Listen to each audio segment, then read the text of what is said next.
आज हम ये चैप्टर पढ़ने जा रहे हैं। इसमें विकिरण और द्रव्य की द्वैत स्थिति, इसका क्या मतलब है।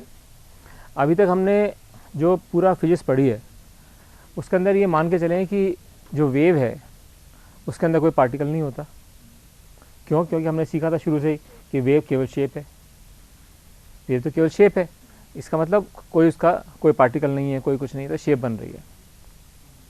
इसी प्रकार हमने ये भी सीखा था कि जो कण होते हैं, मान लीजिए कोई भी कण है, आज इसके अंदर कण है, पेन में अंदर कण है, ये तो हमें कहते हैं कि इसके अंदर वेव नहीं हो सकती कभी भी। कण है तो कण है, तो कण वेव कैसे रूप में हो सकता है? हो ही नहीं सकता। इसी प्रकार इसका मतलब इलेक्ट्रॉन वेव नहीं हो सकती, इलेक्ट्रॉन वेव में नहीं हो सकता, खुद वेव नहीं हो सकता। लेकिन एक वैज्ञानिक, आपको पता ही है, ऐसा हुआ, आइंस्टीन और प्लैंक दोनों। आइंस्टीन को तो पता ही है, 34 साल की उम्र में वो मिल गया था नोबेल प्राइज़।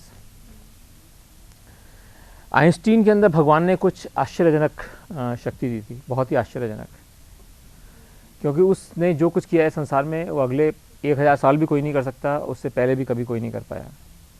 वो एक ऐसा वैज्ञानिक हुआ जिसका कोई भी मुकाबला नहीं है, ना कोई सोच सकता है कैसा हो सकता है, क्योंकि उसको जो चीज़ सपने में दिखती थी वो सही निकलती थी। अब एक ऐसा था, वो 24 घंटे केवल फिजिक्स सोचता था, कुछ नहीं इसको सोचता था उसने। और उसने पहली शादी की, वो टूट गई, दूसरी शादी की टूट गई, तीसरी शादी की टूट गई। मतलब क्यों टूटी? क्योंकि केवल वो फिजिक्स थी, पूरे समय उसको केवल फिजिक्स के अलावा संसार में उसके लिए कुछ भी नहीं था। तो उसने देखा कि ये जो वेव होती है किसी भी, जब उसने इलेक्ट्रोमैग्नेटिक वेव पढ़ रहा था, तो इलेक्ट्रोमैग्नेटिक वेव उसने पढ़ रहा था वो, है ना। तो इलेक्ट्रोमैग्नेटिक वेव पढ़ते पढ़ते उसने देखा कि जब उसने सापेक्षता का सिद्धांत निकाल दिया था, सापेक्षता में उसने कहा था कि कोई भी वस्तु अगर गतिमान होती है, अगर कोई भी वस्तु गतिमान होती है तो उसका भार भी परिवर्तित हो जाता है। ये उसने पहला सिद्धांत, जबकि हम सोच ही नहीं सकते।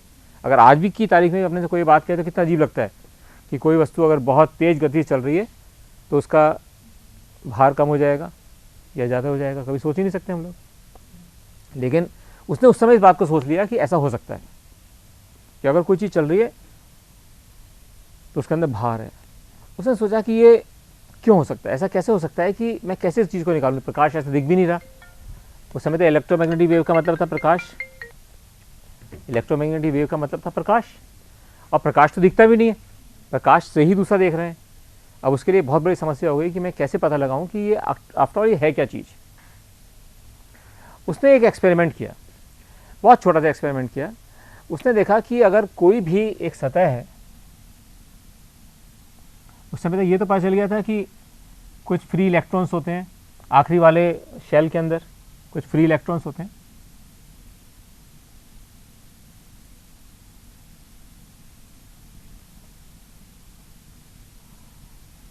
उसने धातु की सरफेस ली, उसने कहा यहाँ पे मुक्त इलेक्ट्रॉन तो होंगे ऊपर, जब भी तो कंडक्ट कर रही है, उसके अंदर जब भी धारा बह रही है, इसका मतलब उसके अंदर मुक्त इलेक्ट्रॉन है। तो उसने कहा कि इन मुक्त इलेक्ट्रॉनों को मैं बाहर कैसे निकाल सकता हूँ इस सरफेस में से। इसे गर्म करके निकालूं या बहुत सारा करंट, इसमें बड़ा सा करंट दे दूं तो निकालूं, क्या करूं? उसने क्या किया कि सबसे पहले उसने कोशिश करी इसको बहुत ज़्यादा गर्म करो। सबसे इजी यही था उस ज़माने में। उसने इसको बहुत गर्म किया, बहुत गर्म किया, तो इसमें से कुछ इलेक्ट्रॉन्स निकल के बाहर आए। अब उसको कैसे पता चला कि इलेक्ट्रॉन बाहर निकल के आए? कैसे पता चल सकता है?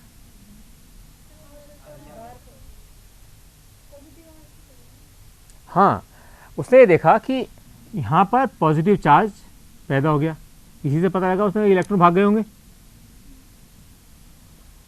यहाँ पर पॉजिटिव चार्ज हुआ, इससे उसको पता चला कि शायद इसमें से इलेक्ट्रॉन निकल के बाहर भागे हैं,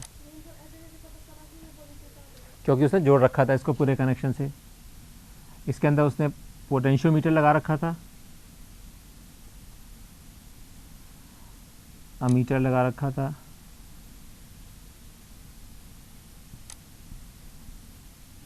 और ये वोल्ट मीटर लगा रखा था।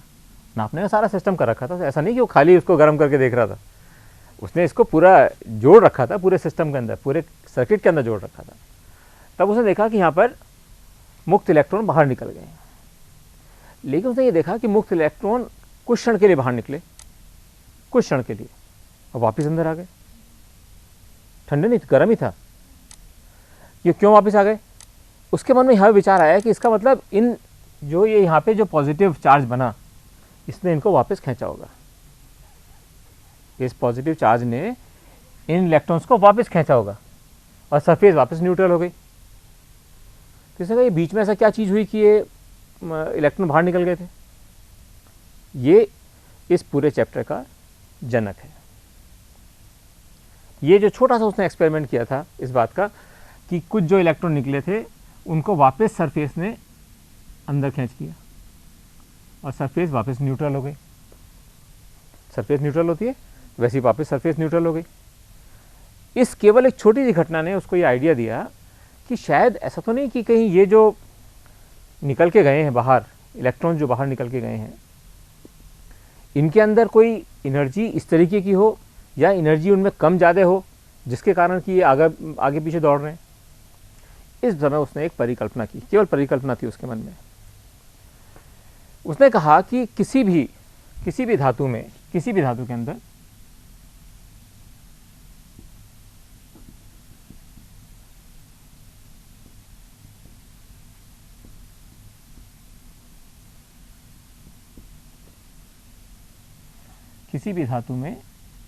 मुक्त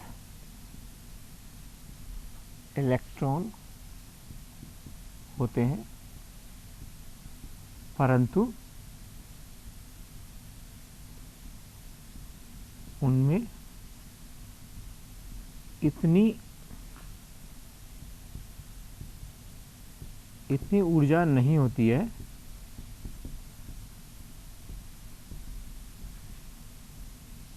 कि वे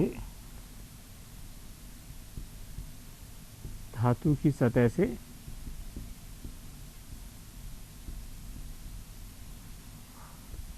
स्थायी रूप से बाहर जा सकें।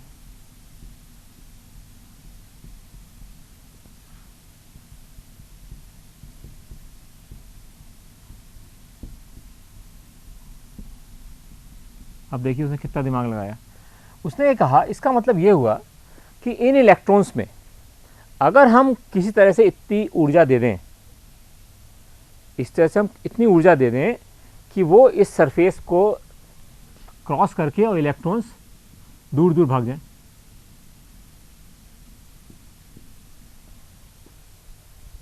इसका मतलब हमें उन इलेक्ट्रॉन्स को जो अंदर हैं तो मुक्त, लेकिन वो बाहर नहीं जा पा रहे, उनको हम ऐसी ज़्यादा एनर्जी दे देते हैं जिससे कि वो सरफेस के बाहर निकल जाएं, यानी कि उत्सर्जित हो जाएं।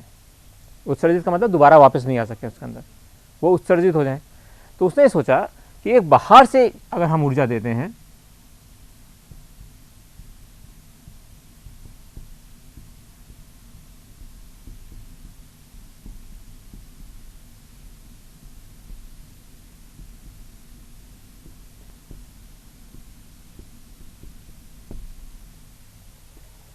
यदि बाहर से ऊर्जा दी जाए जो कि इलेक्ट्रॉन्स को उत्सर्जित कर सके, तो उस ऊर्जा को वर्क फंक्शन कहते हैं। वर्क फंक्शन की हिंदी क्या होती है? कार्यफलन।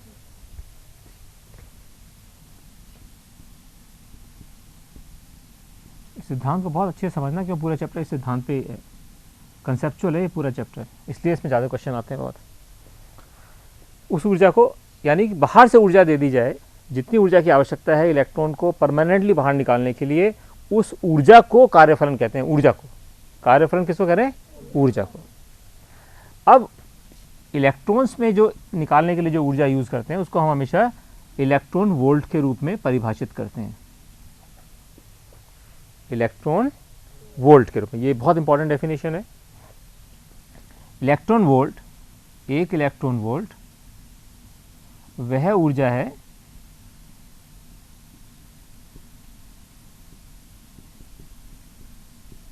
जो कि इलेक्ट्रॉन को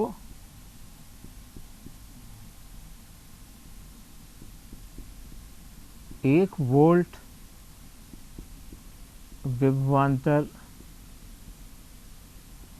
में क्या करना पड़ेगा? इसको, इलेक्ट्रॉन को क्या सीखा हुआ आपने इलेक्ट्रोमैग्नेटिक वेव के क्या सिद्धांत होता है बेसिक?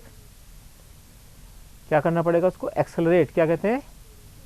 त्वरित करना पड़ेगा। बिना त्वरित के तो चल नहीं सकती इलेक्ट्रोमैग्नेटिक वेव, ये हमेशा मन में बार बार याद रखो। त्वरित होना उसका बहुत आवश्यक है। इलेक्ट्रॉन एक विभवांतर में त्वरित कराने पर प्राप्त होती है।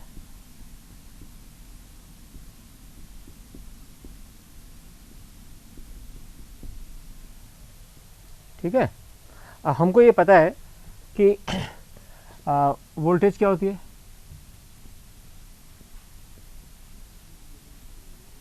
कार्य प्रति आवेश।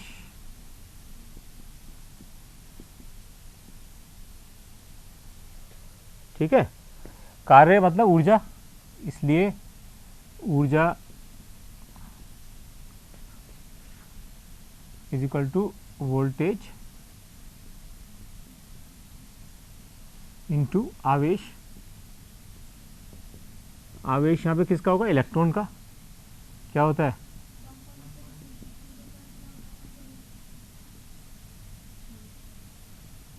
चार्ज। ठीक है, और वोल्टेज अपन यहाँ कितनी मानी है, 1 वोल्ट। इसलिए ऊर्जा कितनी होगी, 1.6 into 10⁻⁻19 into 1 volt is equal to 1.6 into 10⁻⁻19 joule.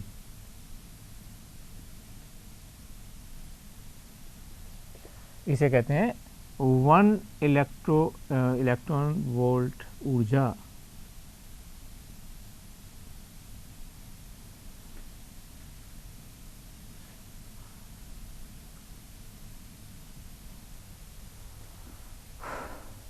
समझ में आ गई बात कि 1 इलेक्ट्रॉन ऊर्जा किसे कहते हैं। ये अपन सीख ही चुके हैं कि 3 माध्यमों से, 3 तरीकों से हम इलेक्ट्रॉन को उत्सर्जित कर सकते हैं। किस किस तरीके से अभी अपन बात कर रहे थे, उत्सर्जन,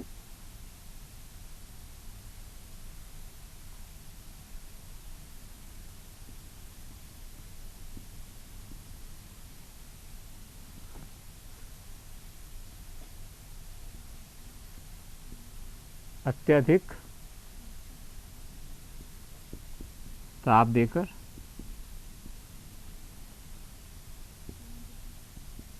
अत्यधिक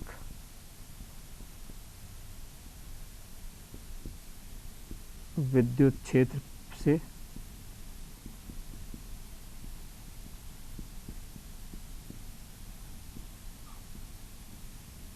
और तीसरा प्रकाश से। ये है सबसे कंफ्यूजिंग चीज़, प्रकाश से। अगर प्रकाश से ऐसे इलेक्ट्रॉन निकलने होते तो यहाँ से नहीं निकल जाते, बोर्ड से, यहाँ से भी निकलने लग जाना चाहिए थे, टेबल से भी निकलना चाहिए थे, पेन से भी निकलना चाहिए थे। अब उसने कैसे अंदाज लगा लिया, ये उसकी महानता थी। उसने कहा नहीं, प्रकाश से भी निकलना चाहिए। उसने देखा जब अत्यधिक ताप से भी निकल रहे हैं, अत्यधिक विद्युत क्षेत्र से भी निकल रहे हैं, तो उसने कहा तीसरा क्षेत्र जो हम पढ़ रहे हैं आज के इलेक्ट्रोमैग्नेटिक वेव का, उसने पढ़ रहा था वो, तो उसने कहा इससे भी निकलने चाहिए। मतलब केवल सोच थी उसकी, कुछ नहीं प्रूफ था उसके पास। उसने कहा ये प्रकाश से भी निकलने चाहिए। उसने एक पेपर लिखा, उसने 3 ही पेपर लिखे हैं ज़िंदगी के अंदर, जो जिसके ऊपर पूरी आज फिजिक्स आधारित है। उसमें उसने कहा कि प्रकाश, अब आइंस्टीन ने क्या कहा, ये बहुत अच्छे से समझने की बात है बेटा।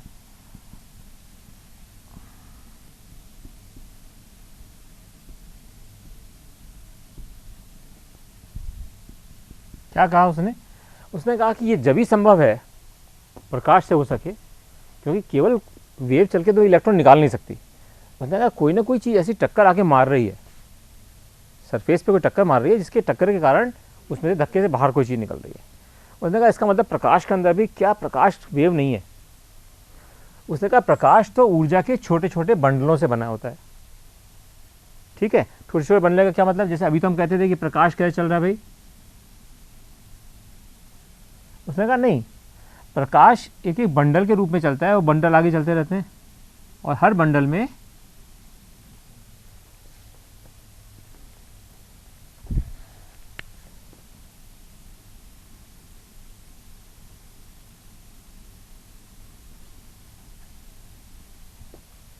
ये इस तरह से पास पास चलते रहते हैं। देखा उसने कितना दिमाग लगाया, यही चीज़ है, यही चीज़ सेम चित्र है, ये वाला यहाँ है, अब इसके पास वाला जो होगा उसके बाद दूसरा होगा। इसको और स्पष्ट करने के लिए मैं इसको थोड़ा सा और वैसा कर देता हूँ जिससे आपके हमने बिल्कुल समझ में आ जाए।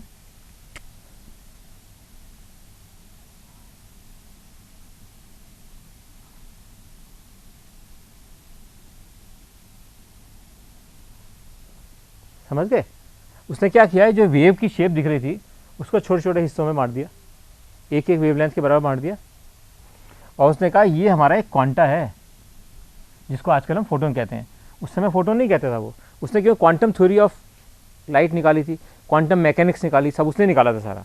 तो उसने कहा ये भी जहाँ एनर्जी की ऊर्जा की बात कर रहे हैं तो ये एक क्वांटा होना चाहिए, ये वेव जो हम मान रहे हैं ये गलत है, इसका एक एक हिस्सा एक एक क्वांटा के बराबर है जिसको हम फोटोन कहते हैं। समझने की बहुत ज़रूरी बात है ये, क्योंकि आगे इससे निकलेगा कैसे इलेक्ट्रॉन बाहर निकल रहे हैं। इस क्वांटा को हम कहते हैं फोटोन। और उसने फिर एक कल्पना करी, अगेन कल्पना करी, उसको कुछ नहीं पता था। उसने कहा कि ये जो फोटोन है, अब चूंकि इसका कोई भार तो हो नहीं सकता, भार तो होता नहीं है, तो इसने कहा कि इसकी ऊर्जा, अभी कैसे कहा ये समझ में किसी को नहीं पता आज तक।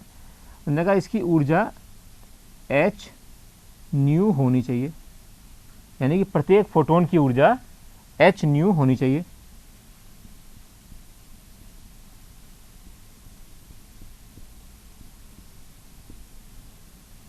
ये क्यों कहा? उसने कहा ये एक वेवलेंथ का है, और न्यू क्या होता है? आवृत्ति किसे कहते हैं? यानी कि c is equal to B is equal to nu lambda या न्यू लैम्डा। लैम्डा एक ये दूरी है, ये लैम्डा एक दूरी है। तो उसने कहा कि लैम्डा बाई सी से अगर इसको गुणा करो शायद इसकी ऊर्जा हो, शायद। अभी तक बिल्कुल शायद पे चल रहा था वो, इसकी शायद ऐसा करो तो शायद इसकी ऊर्जा हो। कुछ पता नहीं था उसको, कुछ प्रूफ नहीं था इस चीज़ का। उसने कहा कि इसकी ये ऊर्जा होनी चाहिए, और इसका अब उसने ये भी कहा कि जो h है ये बाद में प्लैंक कांस्टेंट के नाम से जाना गया, क्योंकि प्लैंक ने इसको खोजा। और मज़ेदार बात देखिए आप कि प्लैंक ने h की वैल्यू से e की वैल्यू निकाल ली, उसको भी नोबेल प्राइज़ मिला। आइंस्टीन के मेन इक्वेशन से उसने एक अलग इक्वेशन निकाली, उसको भी नोबेल प्राइज़ मिल गया 37 ईयर्स की एज में उसको भी। उस समय इतनी बड़ी खोजें हो रही थी, उस समय फटाफट कितने यंग लोग इस तरह की खोजें कर रहे थे। तो h को उसने कहा ये प्लैंक स्थिरांक है,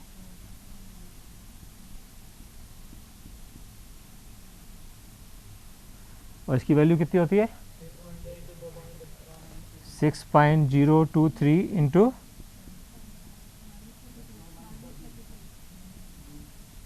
जूल। गुड, बड़ा होशियार बच्चा है। तो इसको उसने कहा कि ये प्लैंक स्थिरांक है और ये इसके अंदर इसकी आवृत्ति है। ये सब अभी तक कल्पनाओं चला, जैसे उसने E equal to MC square निकाल लिया था। अब उसने कहा कि ऊर्जा तो है इसमें, लेकिन केवल ऊर्जा होने से कोई कण थोड़ी बन जाता है। भाई ऊर्जा तो वेव में भी होती है, अपन वेव की एनर्जी नहीं करते। अपन ने कहा विद्युत क्षेत्र की ऊर्जा क्या होती है? क्या होती है? हाफ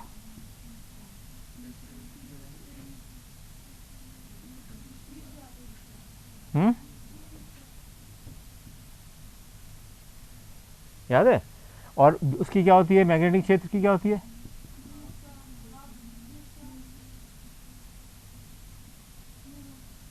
अपॉन म्यू ओ।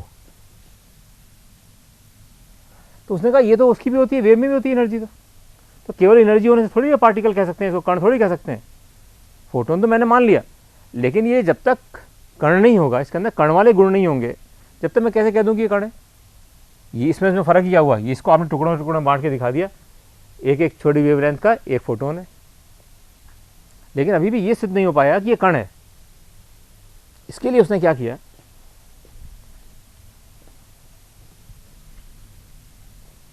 कि उसने कहा अगर कण नहीं है तब तो होगा नहीं, फिर तो मेरी सारी थीसिस खराब है। इसने इस पूरी सब चीज़ों को मिला के 3 दिन में किया था।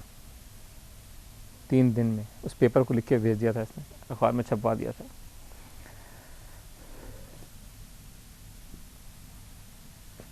उसने कहा कि ऊर्जा के साथ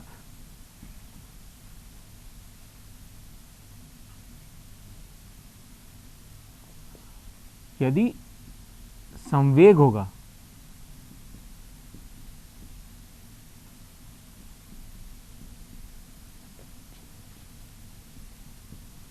तो ही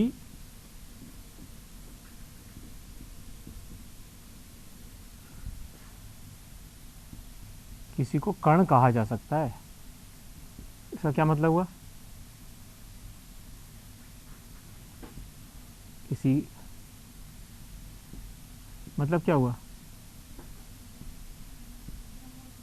यही द्रव्यमान होना चाहिए, संवेग तो द्रव्यमान से होगा, और यहां हम क्या कह रहे हैं, द्रव्यमान इसका क्या है? 0। प्रकाश में द्रव्यमान हो तो प्रकाश पता लग गया दब के बैठ गया, प्रकाश थोड़ी दब के बैठता है, प्रकाश तो चल रहा है, तो द्रव्यमान तो 0 नहीं हो सकता। तो उसने कहा द्रव्यमान होना चाहिए इसका, और अपने ऊपर को पता है प्रकाश का द्रव्यमान 0 होता है। यहां उसने अपनी सापेक्षता की थ्योरी लगाई, इसको बहुत ध्यान से देखना। उसने लगाई यहां पे, उसने कहा सापेक्षता का सिद्धांत उसने लगाया। उसने ये तो पता लगा लिया था कि कोई स्पीड के साथ अगर कोई चलता है, कोई भी वस्तु चलती है तो उसका भार परिवर्तित होता है, ठीक है। उसने कहा कि हम इसको इक्वेशन को, ये भी इक्वेशन उसने वैसे ही निकाल ली थी, m is equal to m0 upon 1 minus v square upon c square. अब ये तो अपन निकालेंगे अलग चीज़ में, नहीं तो सब डिपेंड करता है किस किस चीज़ पे, देखो अभी सब पता चलेगा। तो m क्या है यहाँ पर, m0 क्या है? स्थिर अवस्था में, यानी कि अगर फोटोन चुपचाप खड़ा हो तो स्थिर अवस्था में फोटोन का द्रव्यमान,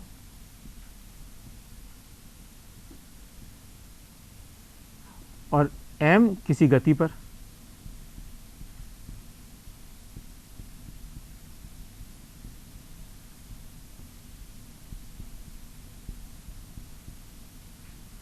क्योंकि उसने ये पता लगा लिया था रिलेटिविटी थ्योरी के हिसाब से कि जैसे जैसे गति में परिवर्तन होता है उसी प्रकार उसके द्रव्यमान में परिवर्तन हो जाता है। अब यहाँ देखो, हमने देखा है कि इसका जो फोटोन का जो वेग है, फोटोन के लिए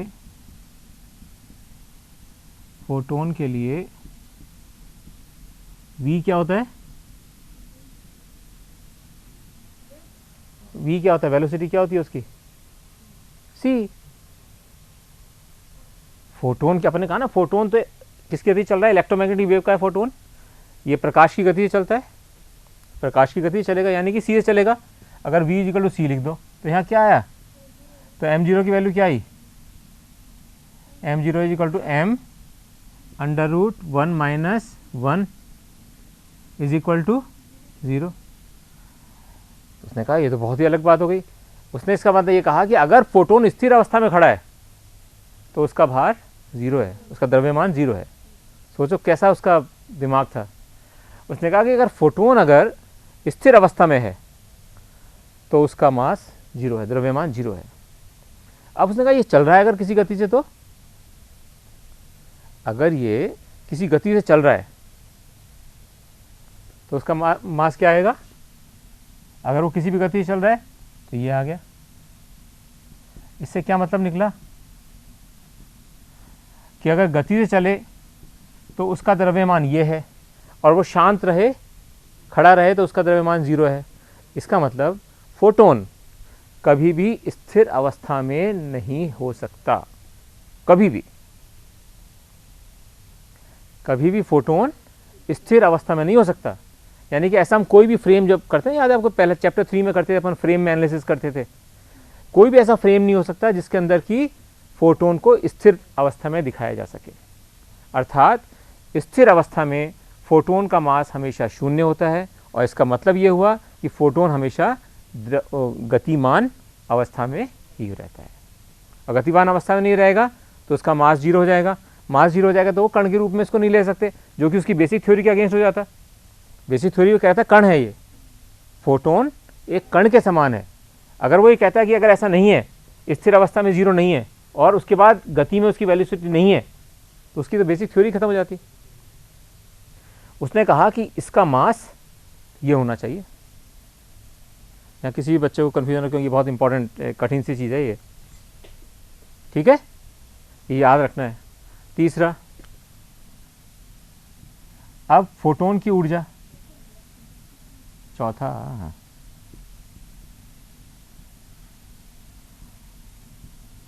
फोटोन की ऊर्जा। उसने कहा कि फोटोन की जो ऊर्जा है वो हमेशा एच न्यू के बराबर होगी। लेकिन अब यहां क्या सवाल आया,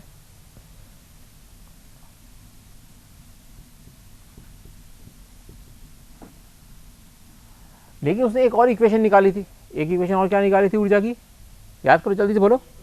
E is equal to M C square. अब E is equal to M C square से क्या फर्क पड़ा मिला, उसने क्या कहा था कि ऊर्जा, उसने ये भी कहा था कि ऊर्जा किसी भी कण के लिए, अब कण है यहाँ पे, ऊर्जा किसी भी कण का, वो देखना चाहता था कि क्या मैं सही सोच रहा हूँ, ऊर्जा किसी भी कण के लिए, किसी भी, कोई भी हो, क्या होती है, एम सी स्क्वायर होता है, नहीं होता M C square. E is equal to M C square, अर्थात हमने लिखा E is equal to M C square is equal to H nu. इसलिए मास क्या हो सकता है, एच न्यू अपॉन, अब उसने इस तरीके से मास निकाला इधर से, और उधर निकाला था उसने m is equal to M zero upon one under root one minus V square upon V square by,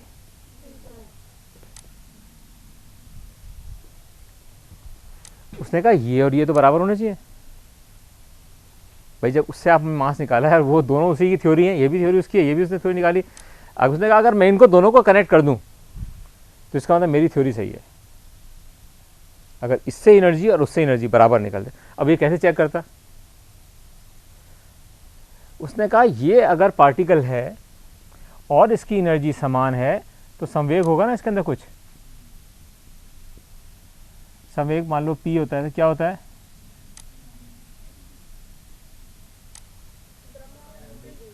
नहीं द्रव्यमान V2 होता है। और यहाँ सोचो ना, यहाँ अपन ने, यहाँ देख लिया अपन ने कि द्रव्यमान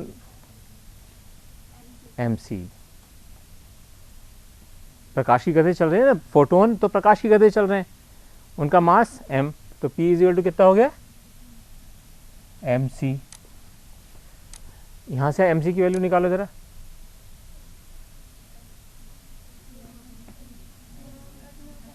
mc निकालो तो क्या हुआ,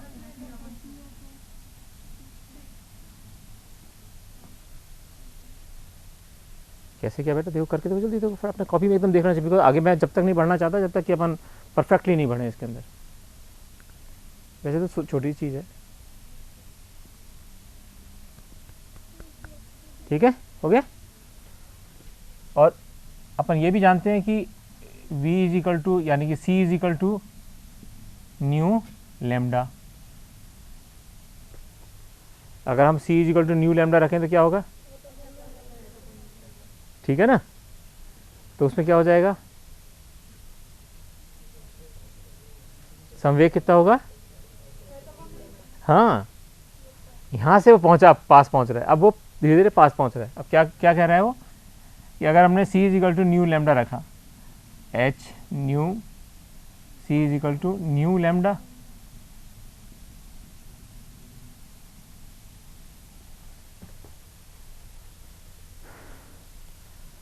अब उसको समझ में आ गया कि अगर मैं इसको सिद्ध कर दूं कि इसमें संवेग, ये तो पता लगा लिया उससे संवेग ऐसा होगा, लेकिन अगर वाकई में संवेग है तो क्या होना चाहिए, बोलो क्या मन में क्या है। अब अगर हम संवेग और ऊर्जा दोनों चीज़ें हैं किसी भी कण के लिए, तो क्या सिद्धांत होता है मूल।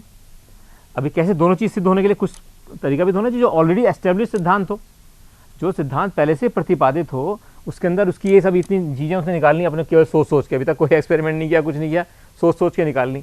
अरे किसी चीज़ से सही करने के लिए तो कहना पड़ेगा। तो उसने कहा कि यदि कण यानी कि फोटोन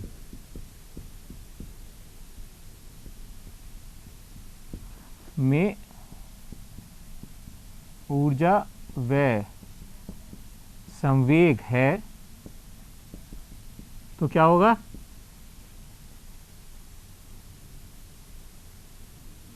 तो किसी अन्य कण से टक्कर होने पर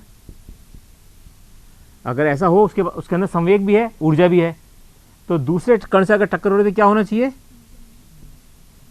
थोड़ी जल्दी बोलो, किसी अन्य कण के साथ टक्कर होने से क्या होना चाहिए,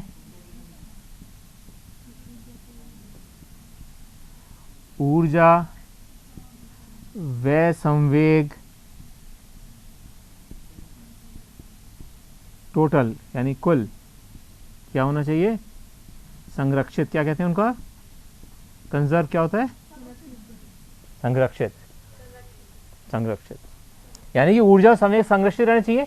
यानी कि आपने इंपैक्ट किया, उसने कहा कि अगर ये कण है मेरा फोटोन, ठीक है, और इसने इस कण को आके टक्कर मारी, ये कोई भी कण था, चाहे इलेक्ट्रॉन था, चाहे प्रोटॉन था, चाहे न्यूट्रॉन था, चाहे कोई भी कण था, इसने इसको टक्कर मारी, अगर ये इसके अंदर ऊर्जा भी है और संवेग भी है, तो टक्कर के बाद जो अपन जानते हैं फिजिक्स के अंदर, तो कुल ऊर्जा वही रहनी चाहिए और कुल संवेग भी वही रहना चाहिए। इम्पैक्ट से पहले संवेग, इम्पैक्ट से बाद संवेग बराबर होता है, ठीक है ना। इम्पैक्ट से पहले ऊर्जा और इम्पैक्ट के बाद ऊर्जा बराबर होनी चाहिए। तो अब वो इस नतीजे पे आ गया कि अगर मेरी परिकल्पना बिल्कुल सही है तो टक्कर खाने पर ऊर्जा और संवेग कंजर्व होने चाहिए। इसका क्या मतलब निकाला उसने ये सोचा, बहुत लाइट चीज बता रहा हूं, एक हल्की सी, तो ऊर्जा और संवेग जो है वो संरक्षित रहने चाहिए। इसका मतलब क्या हुआ, कुल ऊर्जा तो बराबर होगी, कुल ऊर्जा भी बराबर होगी, कुल संवेग भी बराबर होगा, और है हाँ संरक्षित रहेगी, मतलब ऊर्जा और वही रहनी चाहिए किसी भी कण के साथ। इसका मतलब उसने क्या कहा, अब जो उसकी तीसरी कल्पना थी, हीट और बिजली, ये तो ये सबको पता था, प्रकाश। अब उसने सोचा कि अगर एक सरफेस है मान लो, ठीक है, यहां पर एक फोटोन आया, अभी तो इसको बार बार ऐसे बना रहा हूं, लेकिन बाद में ऐसे नहीं बनाऊंगा, इतनी मेहनत बार बार होती है ना इसको लिखने के लिए। तो अब ये फोटोन मान लो चलता चलता यहां पर आया,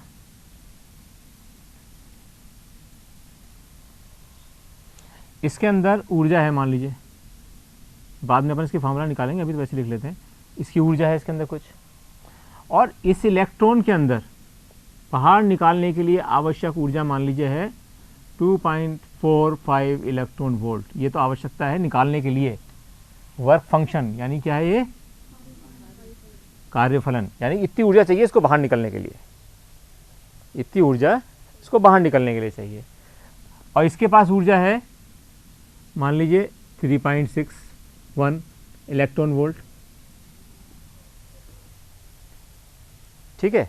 उसने कहा कि अगर ये मेरी अगर हाइपोथेसिस सही है तो प्रकाश की ऊर्जा यदि इलेक्ट्रॉन की आवश्यकता की ऊर्जा से अधिक है तो इसको उत्सर्जित कर देगा। ये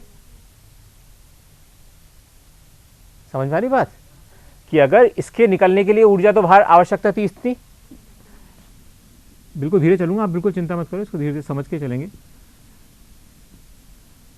उत्सर्जित करने हेतु ऊर्जा, ठीक है, यानी कि 3.61 में से 2.45 इलेक्ट्रॉन वोल्ट तो ये ले लेगा इलेक्ट्रॉन बाहर निकलने के लिए, जस्ट बाहर निकलने के लिए, जस्ट मतलब यहां पे आके बैठ जाएगा, यानी उत्सर्जित यहां के आके बैठ गया।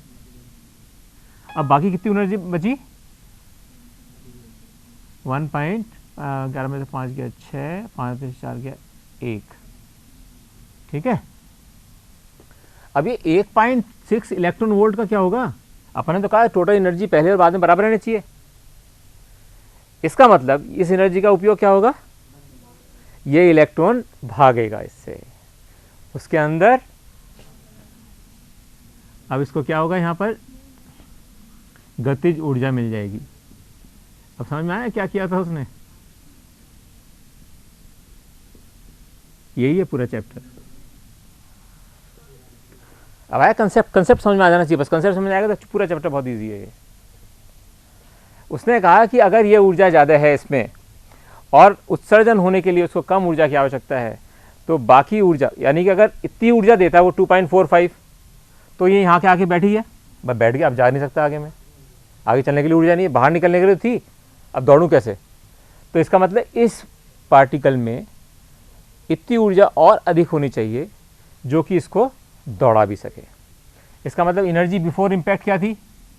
इसकी एनर्जी 3.61 थी, बाद में भी 1.16 को दौड़ने में खर्च हुई और बाकी इसको निकालने में खर्च हुई, यानी कि पहले और बाद की एनर्जी बराबर थी।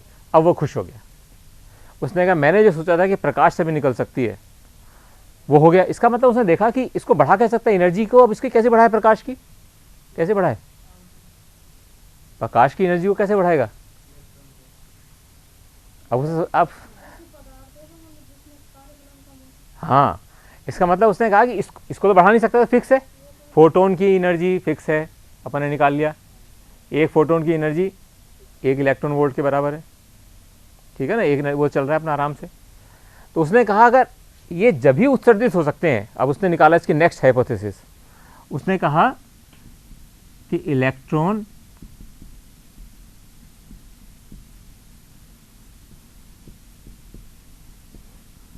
तभी उत्सर्जित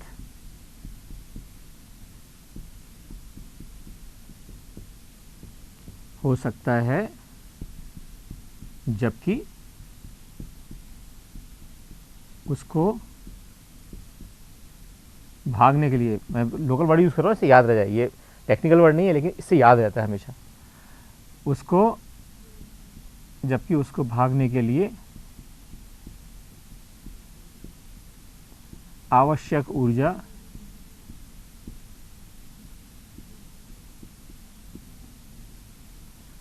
आपतित प्रकाश की ऊर्जा से कम हो। ठीक है, बात समझ आ गई?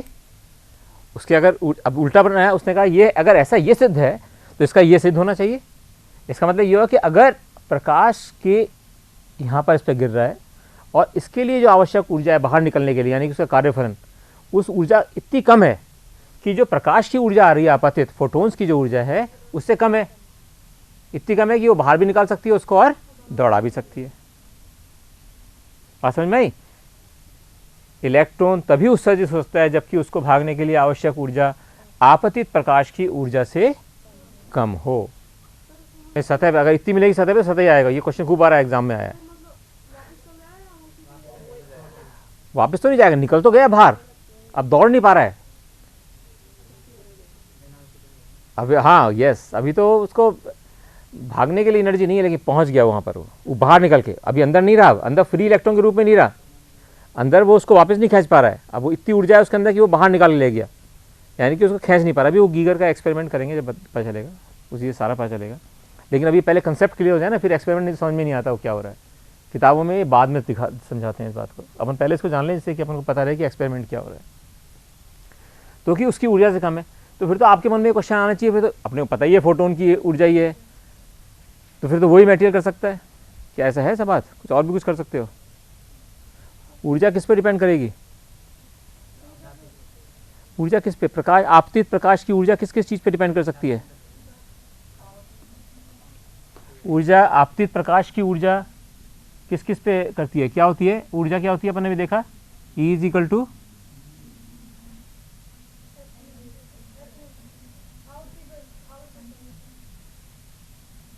ठीक है, और आवर्ती किस पे डिपेंड करती है? वेग पे ना। इसका मतलब वेग यानी कि एनर्जी, एनर्जी बढ़ाने के लिए इसका वेरिएशन हम करें, इसको परिवर्तित करते रहें, तो अलग अलग ऊर्जा का प्रकाश ला सकते हैं हम। इसका मतलब क्या हुआ? अलग अलग ऊर्जा का प्रकाश, अलग अलग वेवलेंथ का मतलब क्या हुआ? अलग अलग रंग की लाल, नीला, पीला, सबकी अलग अलग वेवलेंथ होती हैं।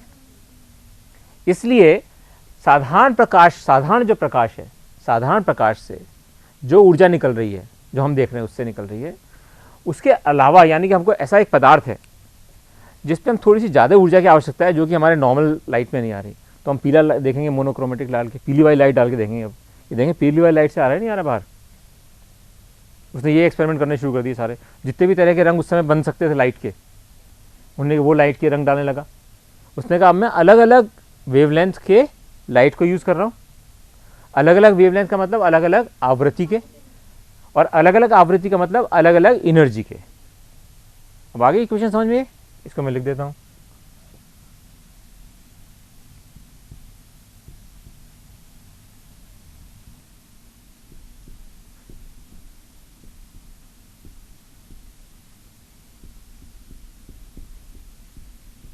ये इक्वेशन लिखने में बेटा कहीं कुछ किताबों में नहीं मिलने वाली है, ये पूरे चैप्टर का आधार है।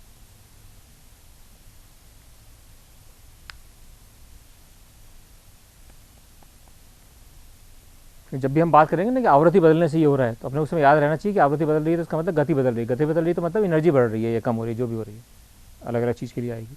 इसलिए अपन अगर ऐसे आपके मन में शंका हुई, इसका क्या करते हैं हम, मान लीजिए हमने सीधा लगा रखा था, अब यहाँ पे हम प्रकाश आ रहा है अलग जगह, यहाँ फिल्टर लगा देंगे, ये निर्वात है यहाँ पे,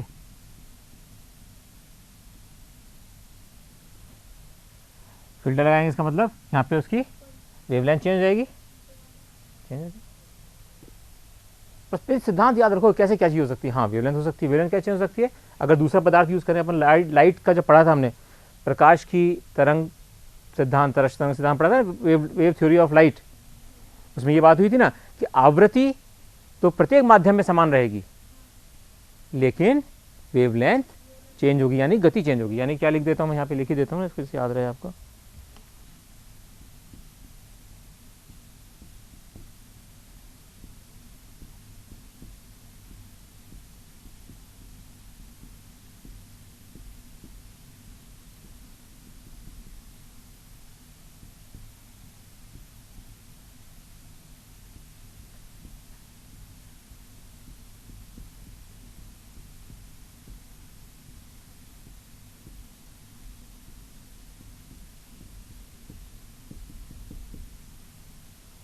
ठीक है बेटा, अब तो कर ले क्वेश्चन, चलो करो। Very small question and not difficult, but सिद्धांत को समझने के लिए है। क्या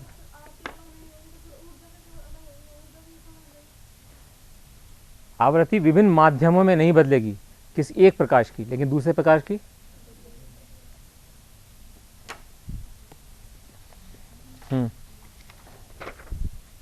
क्वेश्चन लिखो। Very good question, but very easy. इसमें कोई दम लगाने वाली बात नहीं है, ना आईआईटी का है और ना ही नीट का है, ये केवल इस सिद्धांत को समझने का है। बट ज़रूरी है, अभी जब चैप्टर शुरू करें उससे पहले, इस इतने में तो पूरा चैप्टर ख़त्म हो गया था। अगर आप उससे पढ़ो ना एनसीईआरटी से, इतने में तो पूरा चैप्टर ख़त्म है।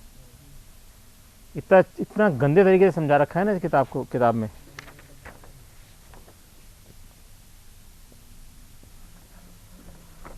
लिखो एक, वैसे ये सीबीएसई में आया था 2006 में,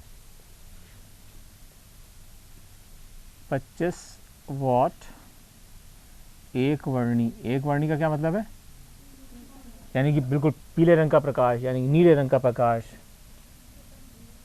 जिसकी तरंग दैर्घ्य निश्चित हो।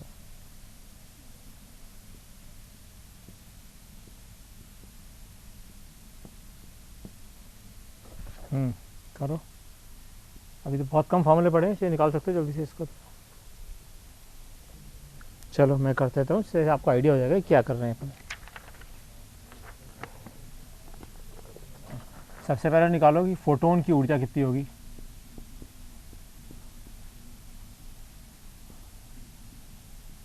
जो आपतित प्रकाश है उसके फोटोन की ऊर्जा कितनी होगी, एच सी बाई लैम्डा,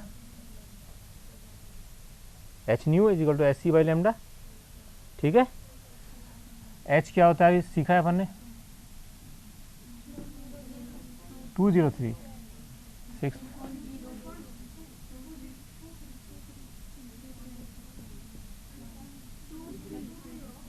अरे कुछ फर्क नहीं पड़ता इन चीज़ों से, आप तो केवल 6 से भी कर लोगे तो सरल है। हाँ, माइनस और सी लैम्डा 5000 इंटू आर्मस्ट्रांग क्या होता है 10 पावर, हाँ कितना आ गया है,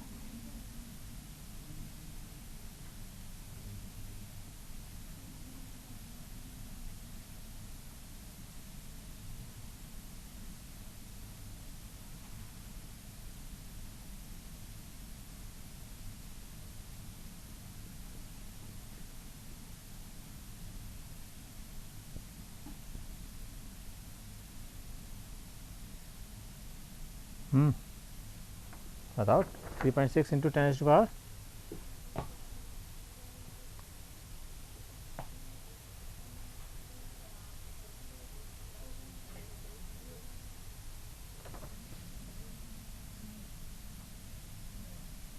ठीक है।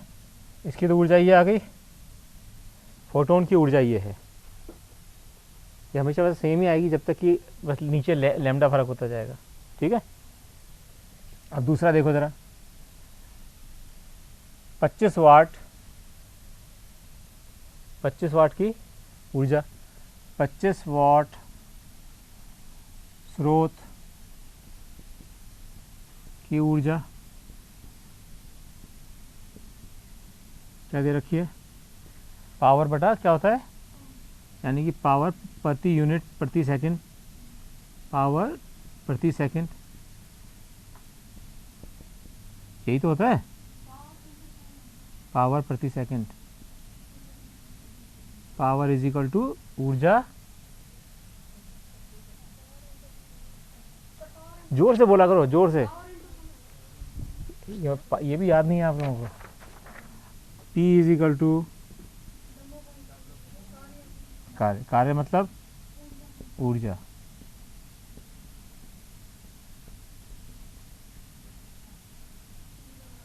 पावर दे रखी है अपने को 25 मेगावाट और 25 वाट,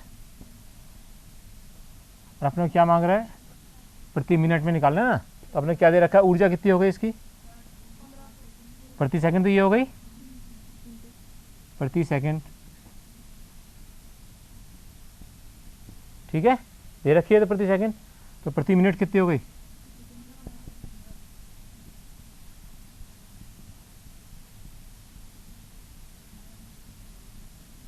पच्चीस इंटू 60 कितना हुआ 1500 जूल्स। अब क्या हो गया, इसका मतलब हुआ कि स्रोत की जो ऊर्जा है वो तो ये है, और ये फोटोन की ऊर्जा ये है, टोटल ऊर्जा तो इतनी सारी निकल रही है प्रति मिनट, और स्रोत फोटोन की इतनी है, तो कुल कितने फोटोन होंगे, टोटल ऊर्जा में से एक फोटोन की ऊर्जा का भाग दे दो, इसलिए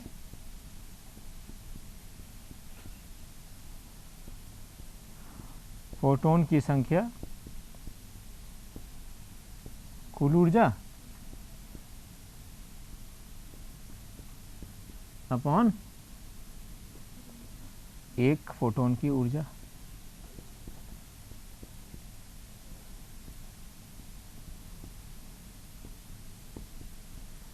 कुल ऊर्जा कितनी निकाली अपन ने 1500, और ये 3.6 इंटू 10⁻⁻19 कितना हो गया, बड़ा करके बताओ, 5 पॉइंट कितना आएगा, 3.3 चौका 4 चौकते 12, 3 पॉइंट कुछ आएगा, 3.8 मान लो, इंटू 10⁻⁹ और 2 21, कितने इलेक्ट्रॉन निकलेंगे, देखा पता, ऐसा नहीं कितने, सोचा आप कितना निकल रहे हैं एक बार में, अगर हमने एक 25 वाट का, केवल 25 वाट का, केवल 25 वाट के स्रोत से, यानी कि ऐसा है कि जो साधारण प्रकाश है वो भी निकाल सकता है अगर बहुत कम वर्क फंक्शन हो तो। आज एक कंसेप्ट और बताता हूँ, कल एक्चुअल में जो चैप्टर शुरू होगा उससे पहले एक कंसेप्ट और बता देता हूँ जो कि आपको फ़ायदा होगा उसको समझने में।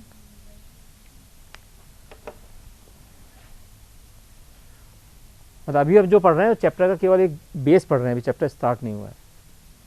एक थोड़ा कंसेप्ट और आना चाहिए, प्रकाश की तीव्रता।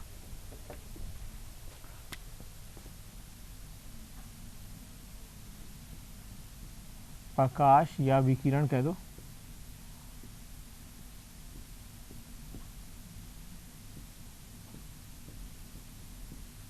की तीव्रता, इसको हमेशा आई से डिफाइन करते हैं। ये होती है फोटोनों की संख्या प्रति यूनिट क्षेत्रफल प्रति सेकंड, यानी कि एक सेकंड में एक यूनिट क्षेत्रफल पर कितने फोटॉन्स गिर रहे हैं। ठीक है, अब मैं एक ग्राफ बना के आपको दिखाना चाहता हूं। मैं आपसे ये कह रहा हूं कि यहां आई को बढ़ाता जा रहा हूं, ठीक है, और यहां हम कह रहे हैं इलेक्ट्रॉन्स का उत्सर्जन।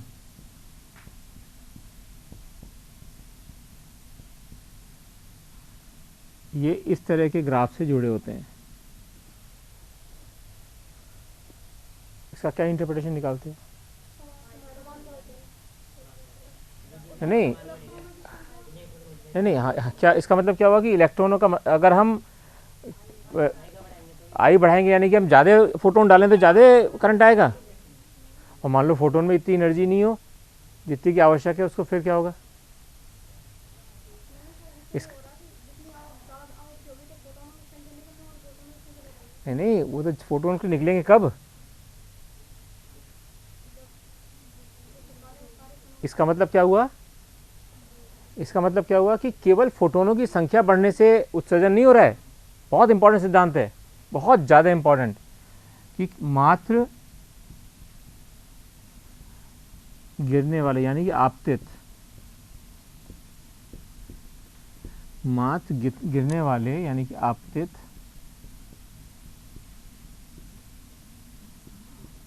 फोटोनों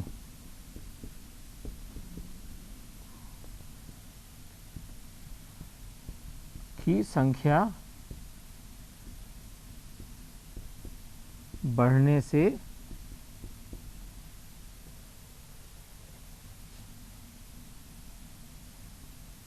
ज़्यादा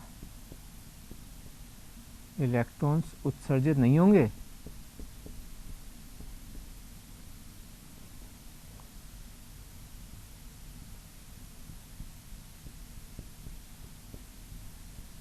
आवश्यकता इस बात की होगी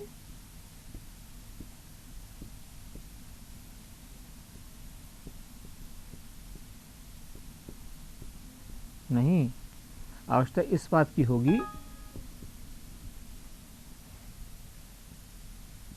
कि फोटोनों की ऊर्जा वर्क फंक्शन से बहुत ज़्यादा हो।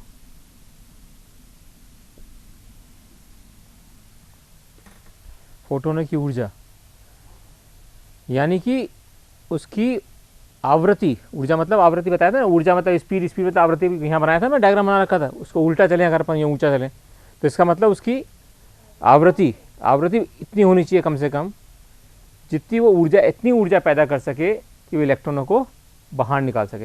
यानी कि फोटोन आगे गिर रहे हैं इस पर, अभी इलेक्ट्रॉन क्यों नहीं निकल रहे हैं यहाँ पे? तो फोटोन तो गिर रहे हैं इस पर आके, फोटोन तो बहुत सारे आ रहे हैं, लेकिन उनमें इतनी ऊर्जा नहीं है कि वो, और अब हम तीव्रता बढ़ा कह सकते हैं किसी भी जगह, किसी भी प्रकाश के स्रोत की ऊर्जा तीव्रता कैसे बढ़ा सकते हैं? कैसे फोटोन की संख्या कैसे बढ़ा सकते हैं? मान लीजिए ये वो है, फोन है, ठीक है, इसमें है ना ये लाइट दिख रही है बहुत, तो इसको मैं जितने इसके पास ले जाऊंगा जितने इस समय बढ़ते जा रहे हैं, है ना, फोटोन तो बहुत बढ़ गए, लेकिन ये निकाल नहीं पा रहे इलेक्ट्रॉन इसमें से, करंट थोड़ी बह रहा है इसमें से।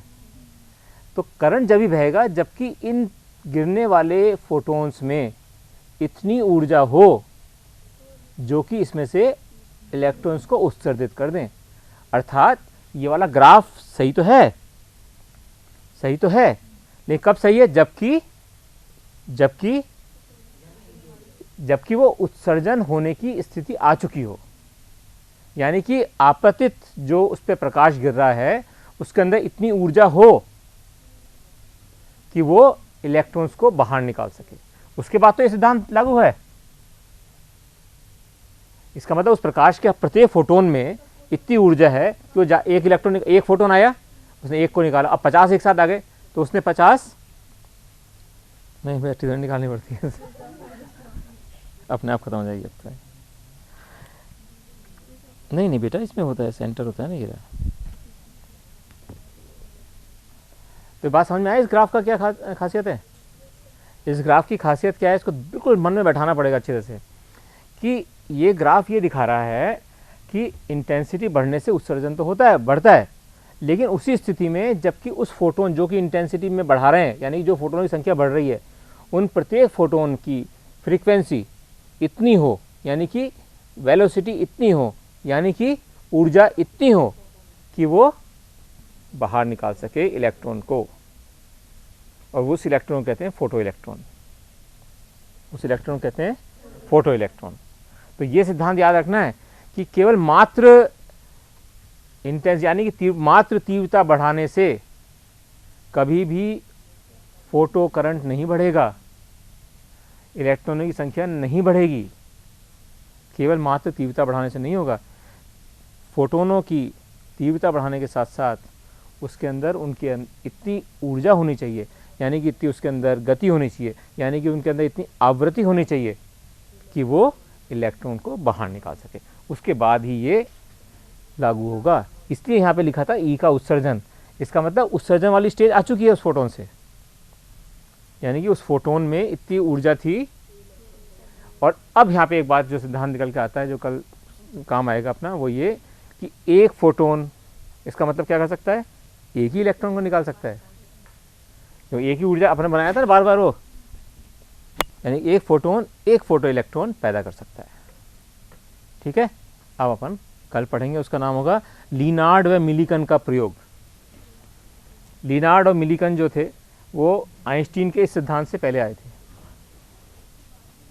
उनको सिद्धांत नहीं, उन्होंने कुछ गैस करके निकालने की कोशिश करी थी, लेकिन उनका कुछ पल्ले नहीं पड़ा। उन्होंने एक्सपेरिमेंट तो कर लिया था, लेकिन वो निकाल नहीं पाए। तो आइंस्टीन कोई आना था और उसी को निकालना था सारा। ये बहुत अच्छा सा चैप्टर है, बहुत ही अच्छा है, इसको बहुत अच्छे से पढ़ना है। इसमें 3-4 क्वेश्चन आते हैं उसके अंदर कंपटीशन में। अरे ये तुम बताते नहीं आते, पहले बताया करो।